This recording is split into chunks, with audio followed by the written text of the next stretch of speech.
stalemate on the Western Front.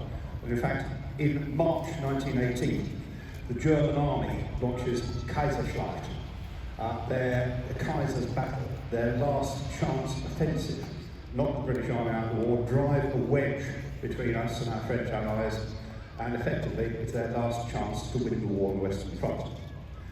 It does not the ambush.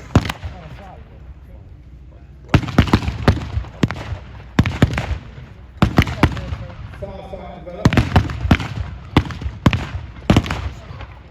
Tommies are taking advantage of what cover they have.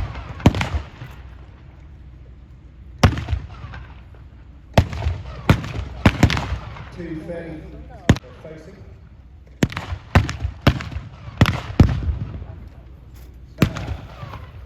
There is the German artillery observer. So away over on that side, from a kilometre distance, there is a 77mm field gun battery, and then rollers round in support of their infantry. And they are firing about a kilometre away, just about over open sights, dropping a few rounds in, either HE or shrapnel. German soldiers, the Lanzer, are shifting position. They are taking possession of that eminence, that high ground, given they are fire. And now it's a bit of a stalemate. It's a firefight. We can't go forward, so what we're going to try and do is flank that German position rather than we have some assistance. See over on the far side of the arena, we have a British Mark IV tank just trundling in. These are not original. The originals are over 100 years old. Our guys can't unfortunately run anymore. When you see the film War Horse, you've seen that tank. It's a very good replica that was built by Steven Spielberg for War Horse.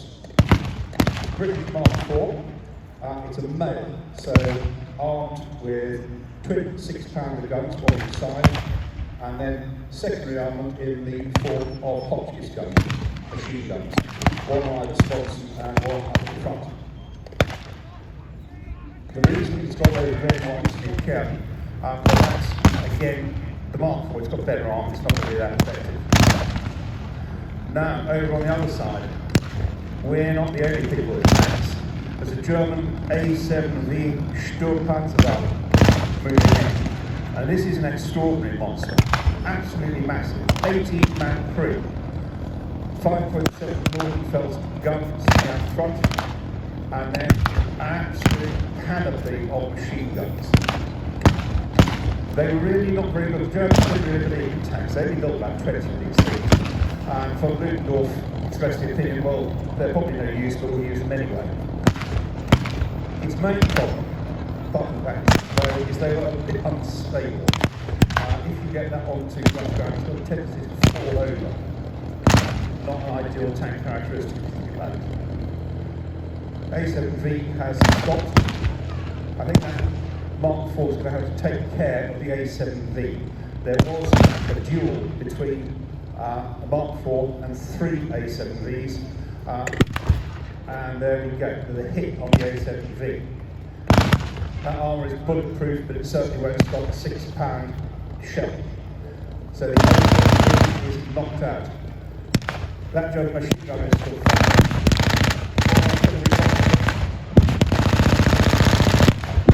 Tank is firing, knocked out machine gun. More artillery.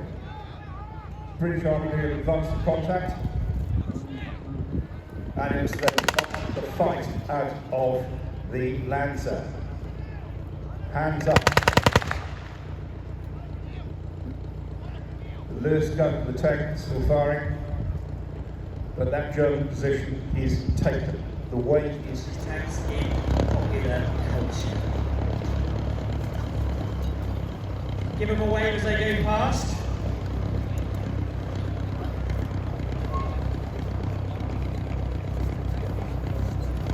Of course, you can catch up with the reenactors and you can see some of the vehicles in the reenactment area and also in the tank park during these opening times. You'll find those in the rear of the programme. If you haven't got your program yet, you can get those from inside the tank museum and also the Friends of Tank. Just to let you know that we decided to run a series of video clips. We were talking about this at the office, and we thought, what can we do that's a little bit light-hearted? As you've already noticed, that sort of sums me up in a couple of words. So we are going to run a series of videos on the big screen around silly tanks.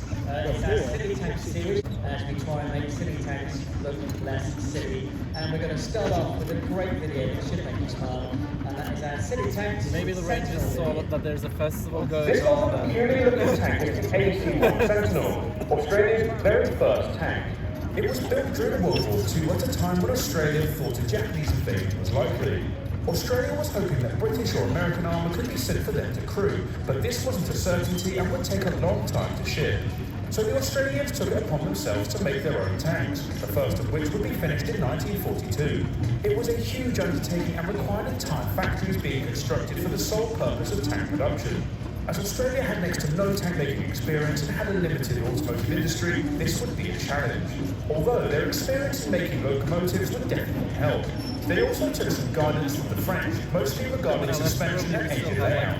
They also took some inspiration from the drivetrain used in the American M3 but modified so they could be made from materials accessible within Australia. Aside from these words of wisdom, the Sentinel was 100% Australian made. The Sentinel was a very unique vehicle. It was the first tank in the world to be made of a single-piece cast hull.